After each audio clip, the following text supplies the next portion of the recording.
Brazil sells itself to the world with beaches, waterfalls, carnival light, and forests that look as if they were placed there for your camera. But the country also has another map, a quieter one, drawn with restricted zones, biological reserves, military gates, indigenous boundaries, research permits, naval logistics, and signs that basically say, you may look, but you may not enter. Some of Brazil's most beautiful, rare, and mysterious places are not waiting for visitors. They are protected from them. And that word, protected, matters. In Brazil, a biological reserve is not a scenic park with a stricter entrance fee. It is a conservation category meant for the integral preservation of life and natural attributes, where public visitation is prohibited except for educational purposes under specific rules. And scientific research depends on authorization. Ecological stations follow the same severe logic. Preservation, research, education only under rules, and no casual tourism. So this is not a list of places to invade. It is a tour of the locked doors themselves. Subscribe to the channel, because in Brazil, sometimes the most extraordinary destination is the one that refuses to become a destination. Number 17. Guaribas Biological Reserve, Paraíba. In the north of Paraíba, near Mamanguape and Rio Tinto, the forest does not appear on postcards with the same arrogance as the Amazon or the Pantanal. It is lower, hotter, more fragmented, and easier to ignore from the road.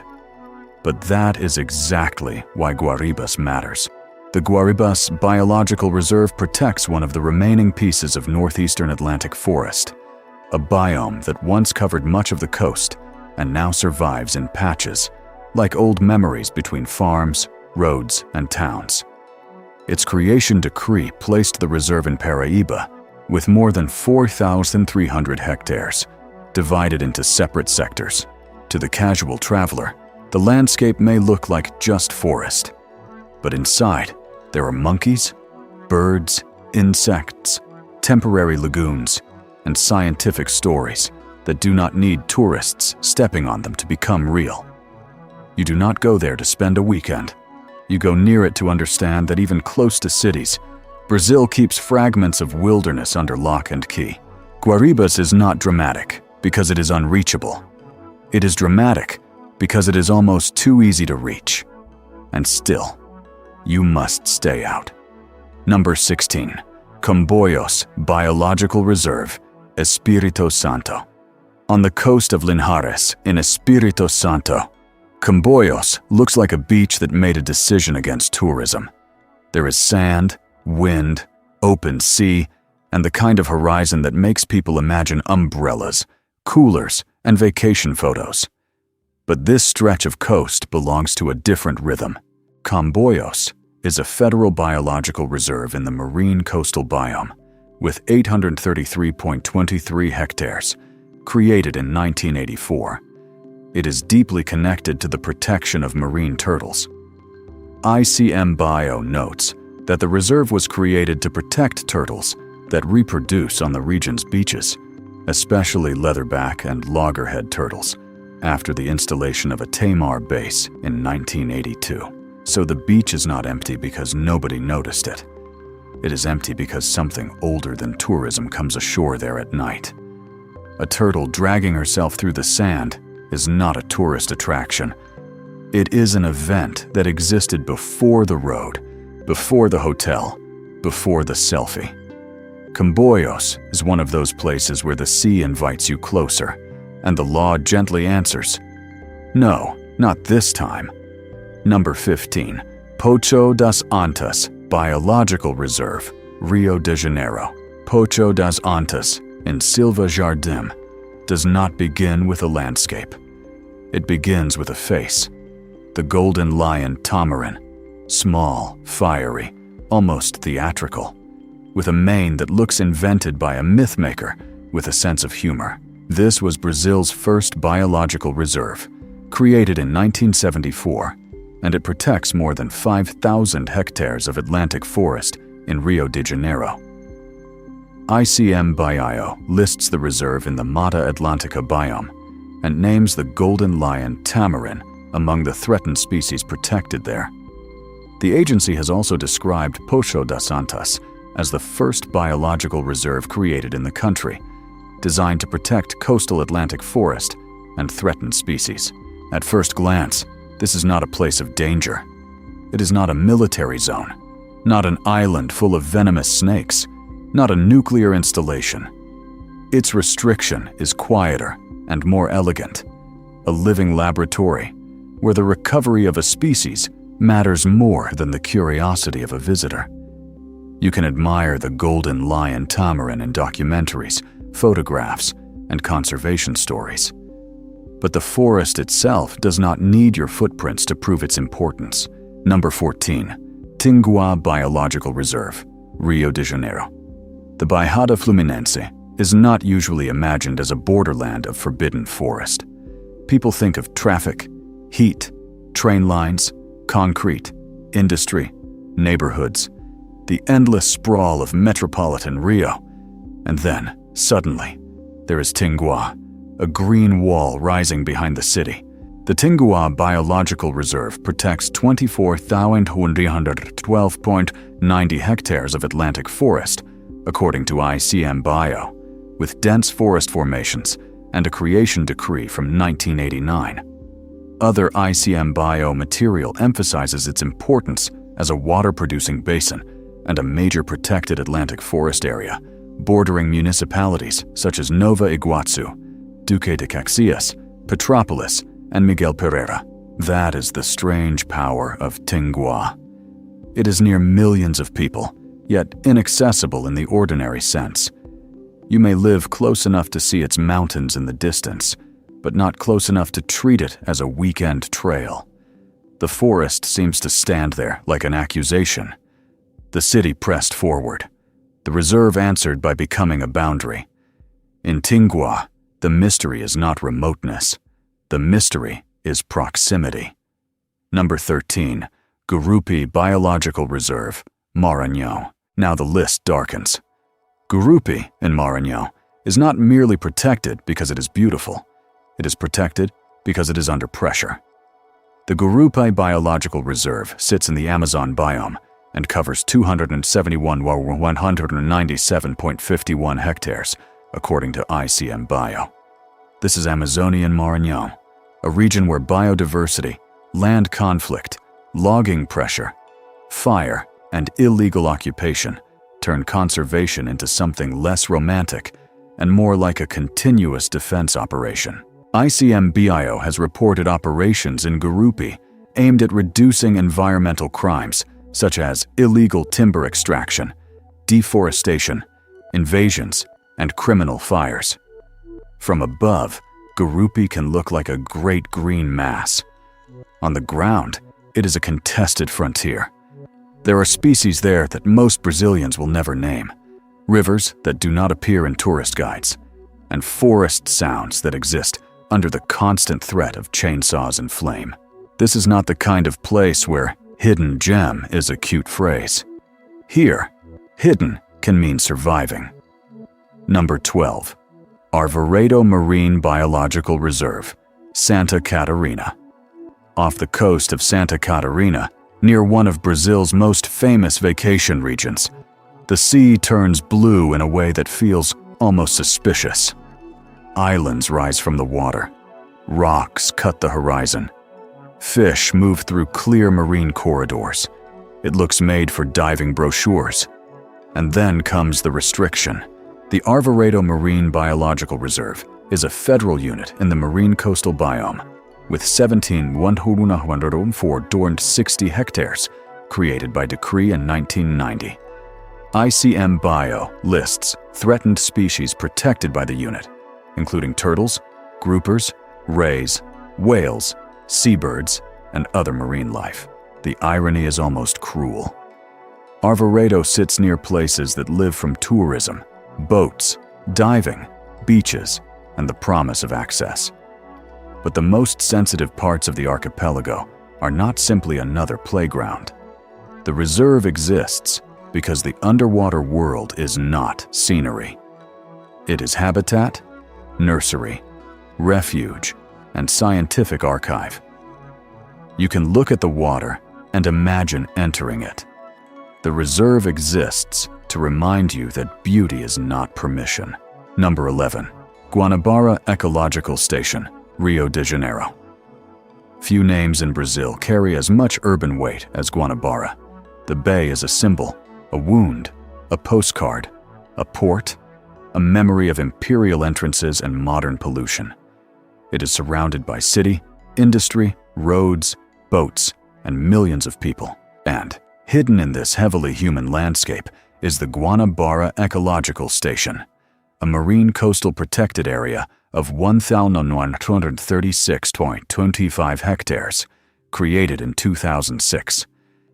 Its management documents describe preserved mangrove formations and a priority area for species characteristic of that ecosystem.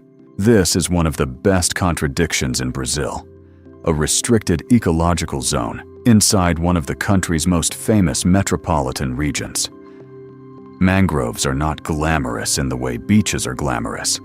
They smell of mud, salt, roots, decay, birth. They are nurseries disguised as swamps. The average visitor may never enter, and that is the point. In Guanabara, the forbidden landscape is not far away. It is hiding in plain sight, behind the noise of the city, doing the unglamorous work of keeping life alive. Number 10. Tamios Ecological Station, Rio de Janeiro. Angra dos Reis and Parati are names that usually produce a simple fantasy. Boats, islands, green slopes, expensive silence, and water so calm it looks edited. But scattered among that paradise are islands where the logic is not leisure. Tamoios Ecological Station is formed by 29 islands, islets, rocks, and slabs in Ilha Grande Bay, with marine surroundings, spread between Angra dos Reis and Parati. ICM biomaterial connects its creation in 1990 to compensation related to the Angra nuclear plants and states that it was designed to preserve insular and marine ecosystems and allow environmental monitoring. Its reports describe around 8,700 hectares, most of them marine. This is what makes Tamoios so fascinating. A boat can pass through a postcard bay between yachts and tourist schooners, and suddenly the invisible boundary changes everything.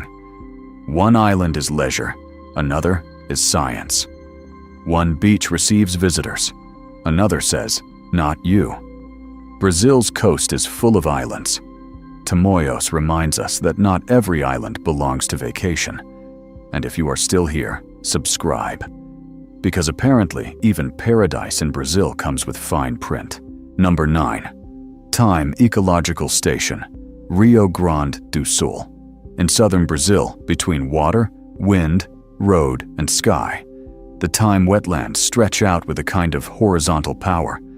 There are birds, capybaras, caimans, reeds, lagoons, and that strange southern light that makes everything look slightly colder than it is. The Time Ecological Station was created in 1986 and protects a vast wetland system in Rio Grande do Sul. A 2022 fire management document states that it protects 32,206.31 hectares. ICM Bio has explained that the unit does not receive public visitation for leisure, though it may receive guided visits for environmental education. That detail changes everything. You may pass near Time. You may see birds from the road. You may feel that the landscape is close enough to enter. But the wetland is not a park in the casual sense. It is a living hydraulic machine, a seasonal world of nests, migration, mud, water, and fire risk. Time is not inaccessible because it is hidden behind mountains. It is inaccessible because a wetland survives by being treated as more than a view. Number 8. Maricá Ecological Station, Roraima. Maricá feels like a place from another map. In northern Roraima, inside the Amazon, it is an island, but not the oceanic kind. It is a fluvial island, shaped by the Uraricoera River, surrounded by channels, forest, savanna, water, and research. ICMBio describes Maracá as the first ecological station created in Brazil, established in 1981, with a little over 100,000 hectares between Amajari and Alto Alegre. It also describes the unit's mission as preserving the natural environment of one of Brazil's major river islands, in a transition zone between Livrado and forest, while stimulating scientific research. The place is remote in a way that tourism rarely understands. It is not remote because it lacks charm. It is remote because its value is scientific, ecological, and geographic before it is visual. Researchers go there to read the land. Ordinary visitors probably never will. Maracá is the kind of place that makes Brazil feel less like a country and more like a continent pretending to be one. Number 7. Atol das Rocas, Rio Grande do Norte. Far out in the Atlantic, Atol das Rocas looks almost unreal. A ring of reef, shallow turquoise water, sandbars, birds, turtles, and ocean on every side. It is the kind of place that travel marketing would destroy in 5 minutes if the law allowed it. But it does not. Atol das Rocas is a biological reserve in the marine coastal biome, with 35,186.41 hectares, created in 1979. UNESCO identifies Atol das Rocas as the only atoll in the South Atlantic and part of the World Heritage Property. Brazilian Atlantic Islands, Fernando de Noronha, and Atol das Rocas reserves. There is something almost sacred in the emptiness of Rocas. No resort, no beach bar, no line of tourists holding waterproof phone cases. Just birds cutting the air, turtles using the beach as they have for ages, and scientists arriving with permission, work plans, and respect. Atol das Rocas is not a lost paradise. It is a paradise that Brazil managed, against all commercial instincts, not to hand over to the crowd. Number 6. Ilha da Queimada Grande, São Paulo. Here comes the viral one. The island the world loves to call Snake Island. Ilha da Queimada Grande lies off the coast of São Paulo, and its reputation is so extreme that it almost sounds like internet folklore. A green island, isolated by the sea, inhabited by the golden lancehead, the Jararaca ilhoa, a snake found there and nowhere else. ICMBio identifies the protected area as the Área Ilhas da Queimada Pequena e Queimada Grande, a marine coastal unit of 65.17 hectares created in 1985. ICMBio also says the Jararaca ilhoa lives exclusively in that protected area, with an estimated population of around 2,000 individuals. But the island is not an adventure challenge. It is not a dare. It is an evolutionary accident made visible, a former hill cut off by rising seas, an isolated ecosystem where life took a dangerous and fascinating turn. You probably will never set foot there. That is wise. Queimada Grande is not asking to be conquered.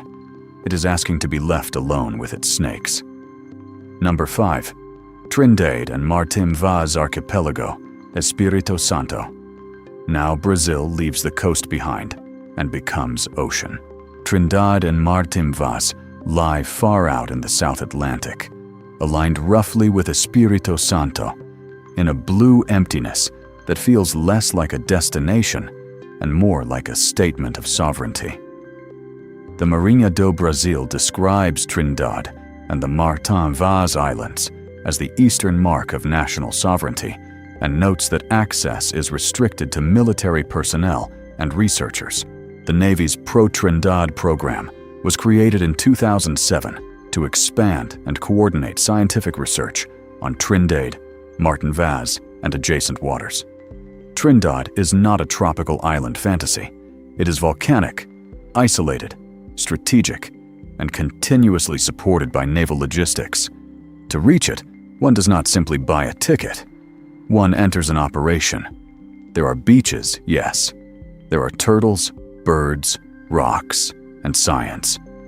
But there is also distance, real distance, the kind that humbles a map.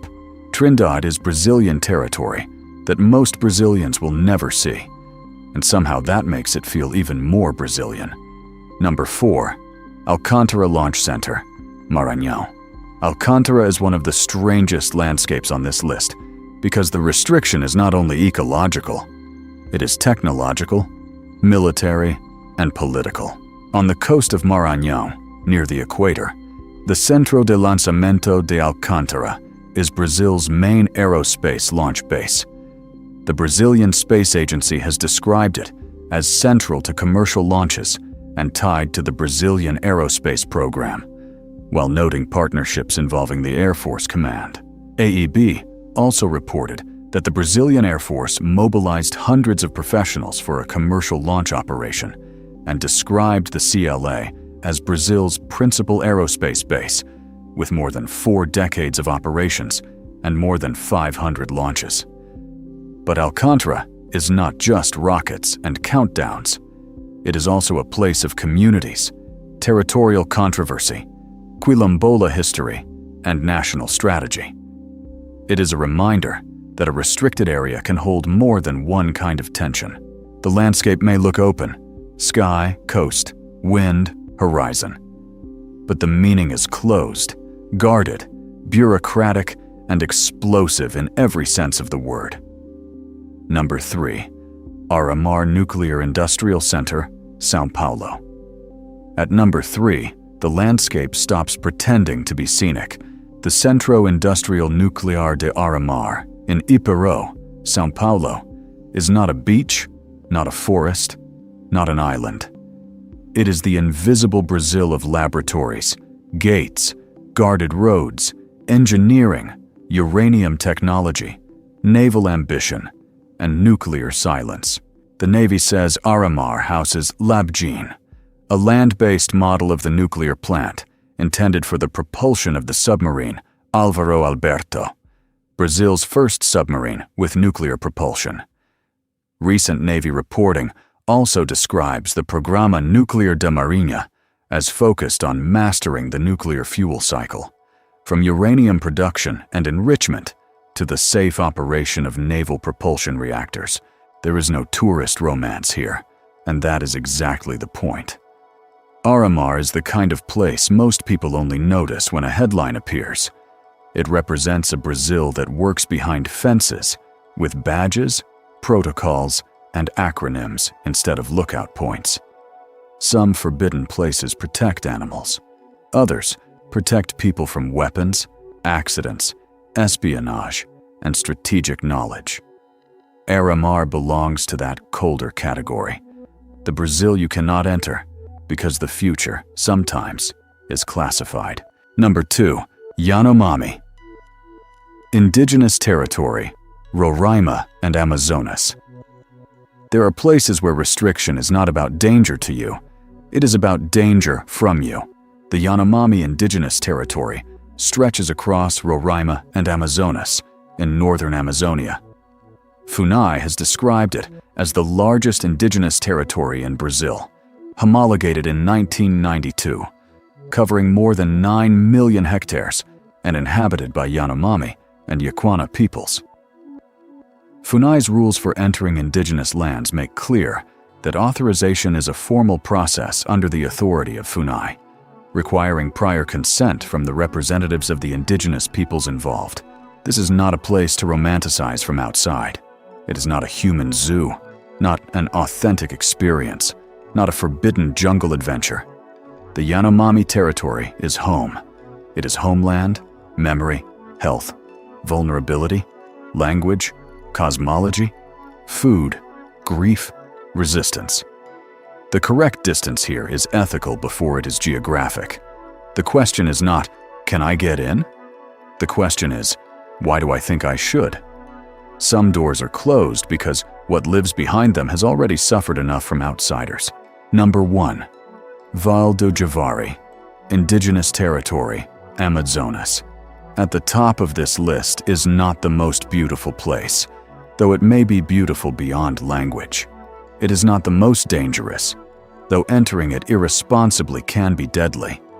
It is not the most secret, though much of it remains deliberately beyond outside knowledge. It is the Vale do Javari. In western Amazonas, near the border with Peru, the Vale do Javari is one of the most sensitive territories in Brazil. Univaja, the Union of Indigenous Peoples of the Vale do Javari, describes it as the second largest indigenous territory in Brazil, located in Amazonas on the Peruvian border, with millions of hectares of protected forest and the greatest concentration of isolated peoples in the world. That last fact changes the tone of the entire journey. Isolated peoples are not mysteries for tourists to solve. They are societies with the right not to be contacted, filmed, approached, infected, mapped, or turned into content. In a world obsessed with access, Vale do Javari remains one of the clearest lessons in restraint. Here, the apex is not a fortress, not a launch pad, not a snake island, not a nuclear lab. It is a human boundary. The most powerful forbidden place in Brazil is powerful precisely because the correct form of respect is absence. And maybe that is the real lesson behind this hidden map of Brazil. Not every extraordinary place should become a destination. Some landscapes survive because they are difficult. Some species survive because access is controlled. Some knowledge survives because it is guarded. Some people survive because the outside world is kept at a distance. Tourism teaches us to want entry. These places teach the opposite. They remind us that curiosity is not always a passport, beauty is not always an invitation, and mystery is not a flaw to be solved. Sometimes the best way to honor a place is to stand at the edge of the map, lower your voice, and accept that the door was closed for a reason.